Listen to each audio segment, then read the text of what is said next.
नमस्कार, स्वागत है आपका अनादि टीवी पर। मैं हूं आपके साथ पारुल। छत्तीसगढ़ का स्पेशल बुलेटिन देख रहे हैं आप। छत्तीसगढ़ की बात करेंगे। खबरों की शुरुआत बड़ी खबर के साथ। आपको बता दें छत्तीसगढ़ से खबर, जहां राष्ट्रीय रामायण महोत्सव का शुभारंभ हुआ है।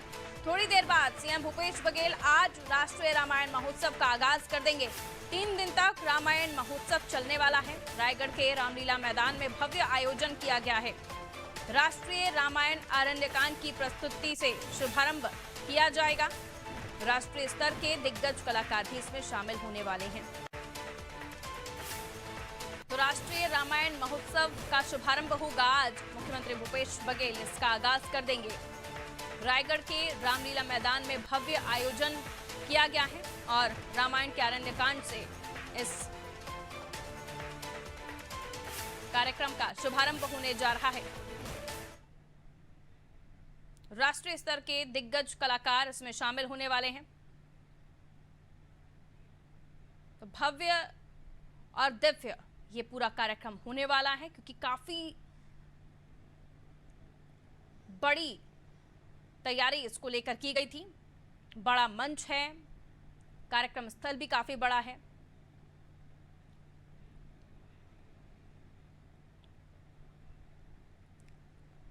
अलग अलग जगहों से लोगों के यहां पर शामिल होने की खबर है।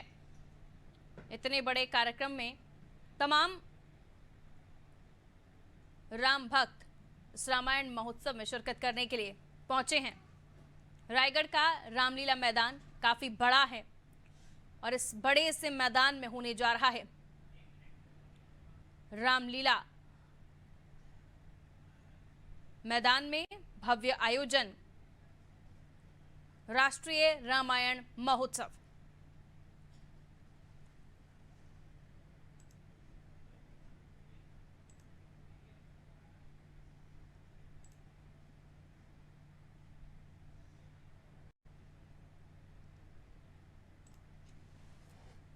तो छत्तीसगढ़ की सरकार रामायण महोत्सव मना रही है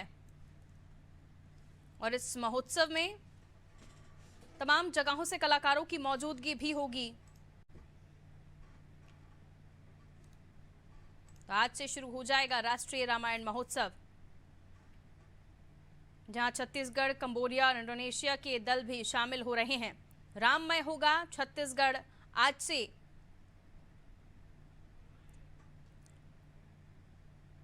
रामचरित और रामायण की गाथा, जिसको न सिर्फ देश के भीतर बल्कि विदेशों में भी ये देखा जा सकेगा, सुना जा सकेगा अलग अलग माध्यमों से। भूपेंद्र हमारे साथ जुड़े हुए हैं रायगढ़ से। किस तरह का कार्यक्रम यहाँ पर रखा गया है, क्या कुछ तैयारियां की गई हैं? भूपेंद्र, जरा तस्वीरें भी दिखाइएगा हमारे दर्शकों को, किस तरह से यहाँ पर स्थल को सजाया गया है। जी बताना चाहूंगा, लगता संपर्क टूट गया है। हम कोशिश करेंगे दोबारा से उनसे बात कर पाएं। तो 12 राज्यों की मंडलियां यहां पर होंगी जो प्रस्तुतियां देंगी। साथ ही कंबोडिया और इंडोनेशिया के दल भी यहां शामिल हो रहे हैं। महोत्सव का जो केंद्र बिंदु है वो आरण्यकांड होगा। इसी से शुरुआत होने जा रही है इस कार्यक्रम की।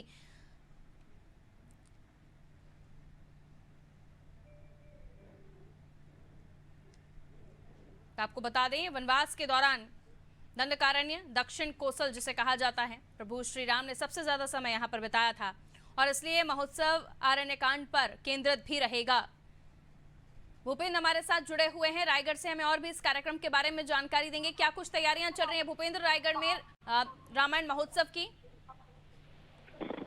जी रामायण महोत्सव की तैयारियां यहाँ पे पूरी कर ली गई थी। दर्शकों की भीड़ भी आ चुकी है और मुख्यमंत्री महोदय रायगढ़ पहुंच चुके हैं और कुछ ही क्षणों उपरांत कार्यक्रम स्थल पर पहुंचेंगे और इस कार्यक्रम का आगाज होगा। कौन से और भी नेता होंगे, कौन सी हस्तियां होंगी जिनको हम यहाँ पर देखेंगे? भूपेंद्र, कोई जानकारी आपके पास? जी मुख्यमंत्री के साथ शिक्षा मंत्री प्रेम साय टेकाम जी आए हुए हैं, उमेश पटेल जी आए हुए हैं और स्थानीय 5 विधायक आए हुए हैं। हमारे महंत राम सुंदर दास जी आए हुए हैं और उनके साथ भाजपा से आए हुए नंद कुमार शाही जी भी हैं। बिल्कुल, और इसी के साथ ये भी बताया अलग अलग राज्यों से मंडलियां आएंगी यहाँ प्रस्तुति देने के लिए। भूपेंद्र, जी, यहाँ विदेशों से भी कलाकार आए हुए हैं जो इसमें प्रस्तुति देंगे अपनी। और ये रंगारंग आयोजन 3 दिन तक चलेगा।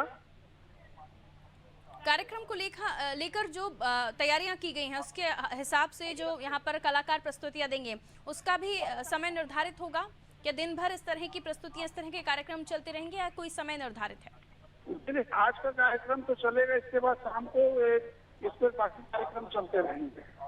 3 दिन तक लक्ष्मी सिंह लखा जी का कार्यक्रम होगा, ऋतुराज जी का कार्यक्रम होगा, मैथिली ठाकुर जी का भजन कार्यक्रम होगा जी, और अंत में समापन के दिन कुमार विश्वास जी आएंगे, उनका कार्यक्रम चलेगा। मंच की अगर मैं आपसे जानकारी चाहूँ तो कितना बड़ा ये मंच होगा और पंडाल कितना बड़ा सजाया गया है, यानी कुर्सियां कितनी हैं यहाँ पे, कितने लोगों के बैठने की व्यवस्था, उससे अंदाजा लगाया जा सकता है कितने लोगों की मौजूदगी यहाँ पर हो सकती है?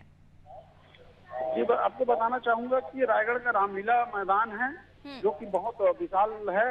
यहाँ बीते 55-60 वर्षों से रामलीला का आयोजन किया जाता है। यहाँ लगभग 10,000 के आसपास लोगों की बैठने की व्यवस्था है और पूरे मैदान में बहुत बड़ा वातानुकूलित पंडाल बनाया गया है जिसमें 10,000 से ऊपर की संख्या में आदमी आ रहे हैं, बैठ रहे हैं। बहुत शुक्रिया जानकारी देने के लिए भूपेंद्र। आप नजर बनाए रखिए, जो भी अपडेट होती है उसे रूबरू कराइएगा हमारे दर्शकों को। फिलहाल शुक्रिया।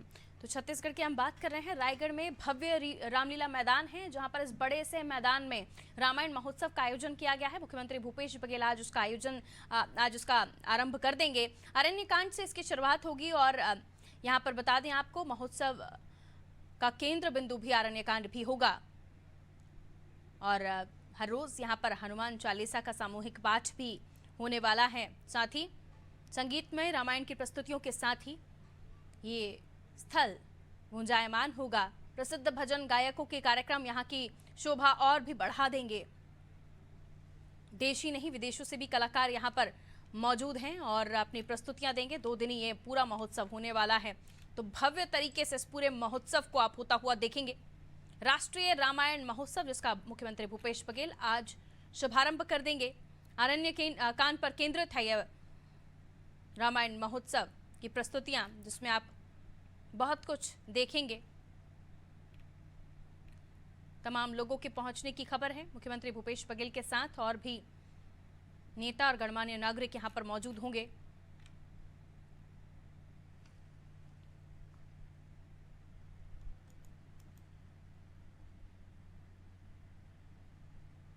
और रुक करेंगे कुछ और खबरों का। छत्तीसगढ़ में विधानसभा चुनाव को कुछ ही महीने रह गए हैं। ऐसे में अब तक सर्वे सूची वायरल हो रही है। इस सर्वे में कांग्रेस और बीजेपी के आधे विधायकों की कुर्सी खतरे में बताई गई है। सभी 90 सीटों में से 45 विधायकों को हारा हुआ बताया गया है। हालांकि वायरल हो रही इस सर्वे सूची की पुष्टि अनादि टीवी नहीं करता, लेकिन इस सूची के हिसाब से 16 सीटों पर कांग्रेस और बीजेपी के बीच कांटे की टक्कर बताई गई है। महज 29 सीटों पर मौजूदा विधायक जीतते नजर आ रहे हैं। इस सूची में मनोज मंडावी का जिक्र है। इससे साफ है कि यह सूची पुरानी हो सकती है। वहीं वायरल सूची को मंत्री अमरजीत भगत किसी की व्यक्तिगत रिपोर्ट बता रहे हैं, तो नेता प्रतिपक्ष नारायण चंदेल ने कांग्रेस पर हमला बोला है। शुरू से बोलते हैं आप लोग, और मैं ऐसी रिपोर्ट को मानता ही नहीं। मैं बोल रहा हूँ कि मेरा शुरू से आया है, आज तक एक बार भी प्रेस ने हमको पॉजिटिव नहीं दिखाता और सबसे पहले 1 नंबर में हमारा रिजल्ट आता है, तो ऐसी रिपोर्ट को हम क्या मानेंगे। मैं क्या बोल रहा हूँ कि आप निजी किसी का रिपोर्ट हो सकती है और उस रिपोर्ट को हम नहीं मानते कि आप हर चुनाव में माइनस दिखाएंगे और हर चुनाव में 1 नंबर प्लस हमेशा लीड बढ़ते जा रहा है, तो ऐसा रिपोर्ट को अपने पास रखिए आप। मुख्यमंत्री जी स्वयं बोल रहे हैं कि जिनका परफॉर्मेंस अच्छा नहीं है वो आउट हो जाएंगे, उनकी टिकट कट जाएगी। लेकिन किस विधायक की टिकट कटेगी कांग्रेस में, किसकी नहीं कटेगी, उनका आंतरिक मामला है। मुझे तो लगता है कि छत्तीसगढ़ की सरकार खतरे में।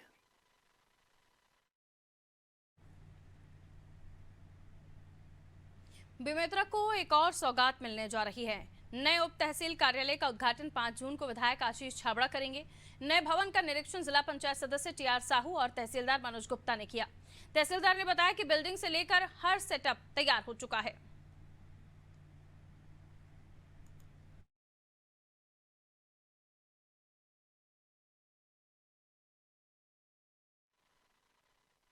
मुलाकात 28 दिसंबर 2022 को हुआ था, जिसमें क्षेत्रवासियों की मांग के अनुरूप क्षेत्रीय विधायक श्री आशीष छाबड़ा जी द्वारा उप तहसील की मांग प्राथमिकता के तौर पर किया गया था, जिसे मंच पर ही माननीय मुख्यमंत्री के द्वारा घोषणा भी की गई थी।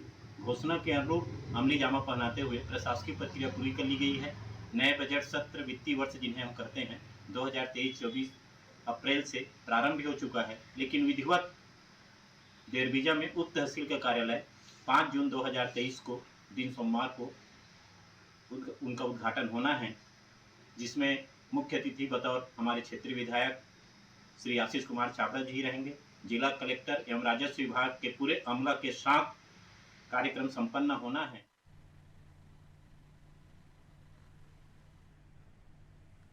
छत्तीसगढ़ में जीपीएससी परीक्षा में गड़बड़ी का आरोप लगाते हुए भारतीय जनता युवा मोर्चा ने जोरदार प्रदर्शन किया। कलेक्ट्रेट का घेराव करने पहुंचे भाजयुमो पदाधिकारी कार्यकर्ताओं के साथ पुलिस अधिकारी कर्मचारियों की जोरदार धक्का मुक्की हुई। पुलिस ने वाटर कैनन का उपयोग कर भाजपा कार्यकर्ताओं को पीछे हटाया। भाजपा कार्यकर्ताओं ने सीजीपीएससी 2021 का पेपर दोबारा कराने की मांग की है। साथ ही उच्च स्तर पर जांच की मांग भी की गई है।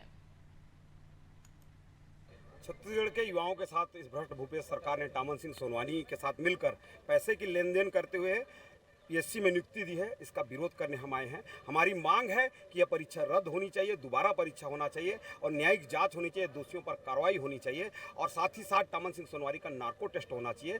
जब तक छत्तीसगढ़ के युवाओं के साथ न्याय नहीं होगा, हम युवा मोर्चा के माध्यम से यह लड़ाई को जारी रखेंगे। भाजयुमो का आज प्रदर्शन था। जो इस वर्ष पीएससी के परीक्षा परिणाम घोषित हुए हैं, उनके द्वारा आरोप लगाया गया है कि इसमें राजनीतिक एवं जो अफसर के पद के जो लोग हैं, उनके द्वारा जो है इसमें मेल मिलाप करके अपने लोगों की भर्ती की गई है। ये इनके द्वारा आरोप लगाया गया था, जिसके विरोध में इनके द्वारा धरना प्रदर्शन किया गया। साथ ही रैली का रूप लेते हुए कलेक्टर घेराव का प्रयास किया गया था। खबर बेमेतरा से, जहां फर्जी शिक्षा कर्मियों पर बर्खास्तगी की गाज गिरी है। फर्जी शिक्षाकर्मी मामले की जांच पूरी होने के बाद जिला शिक्षा अधिकारी अरविंद मिश्रा ने 2 महिला शिक्षाकर्मियों को बाहर का रास्ता दिखाया है। बताया जा रहा है कि दोनों आरोपी 12वीं की मार्कशीट में फेरबदल कर लंबे समय से नौकरी कर रहे थे। ये दोनों फर्जी टीचर सुवरतला गांव और केवतरा के सरकारी स्कूल में पदस्थ थे। बता दें कि साजा विधानसभा क्षेत्र में और बहुत से फर्जी टीचर्स पर कार्रवाई होना बाकी है। महेश्वरी निषाद और रोहिणी झा दोनों के खिलाफ कूटरचित दस्तावेज के जरिए चयनित होने का मामला था। उसके अंग सूची को छत्तीसगढ़ माध्यमिक शिक्षा मंडल सत्यापन के भेजा गया, जहां कूटरचित दस्तावेज की पुष्टि भी और उनको सुनवाई का अवसर दिया गया। क्योंकि सुनवाई के बाद उनका जो उत्तर था वो समाधान और संतोषजनक नहीं था, इसलिए पर्याप्त सबूत के आधार पर उन दोनों को बर्खास्त कर दिया गया है। आगे भी जितनी भी फर्जी शिक्षाकर्मी के बारे में शिकायतें हैं, सभी को जारीकर्ता संस्थाओं के पास प्रमाण पत्रों के सत्यापन के लिए भेजा गया है। जैसे जैसे सब प्रमाण पत्र सत्यापित होकर आएंगे, संबंधित की निश्चित रूप से कार्रवाई की जाएगी।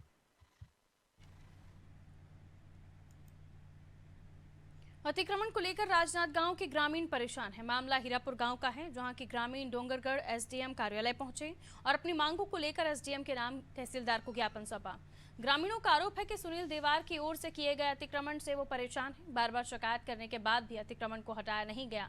इतना ही नहीं, ग्रामीणों का कहना है कि दूसरे गांव से आकर सुनील ने अतिक्रमण कर यहां रहना शुरू कर दिया है। युवक पर गांव की महिला के साथ अभद्रता का भी आरोप लगाया जा रहा है। वहीं ग्रामीणों ने कार्रवाई नहीं होने पर चक्का जाम करने की चेतावनी दी है।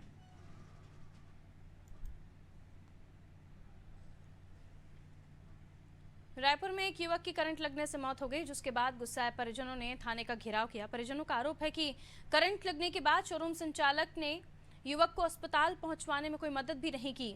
बता दें, युवक वाहन शोरूम में पुराना सामान खरीदने पिता के साथ आया था। तभी बिजली ट्रांसफार्मर के पास लोहे की रॉड उठाते वक्त वो ट्रांसफार्मर की चपेट में आ गया, जिससे उसकी मौके पर ही मौत हो गई। वहीं पुलिस ने मामला दर्ज कर जांच शुरू कर दी है। मतलब जो है आदित्य गुप्ता है, उसकी मौत हो गई थी। वो अपने पिताजी के साथ जो है वो कबाड़ बनने गया हुआ था, वहाँ पर करंट लगने से उसकी मृत्यु हो गई है। इसको मर्ग टाइम किया गया है, आगे की जांच की जाती है। अभी मर्ग टाइम करके जांच कर रहे हैं, जिसमें किसी की लापरवाही मिलती है तो उसमें एफआईआर करके आगे की जांच।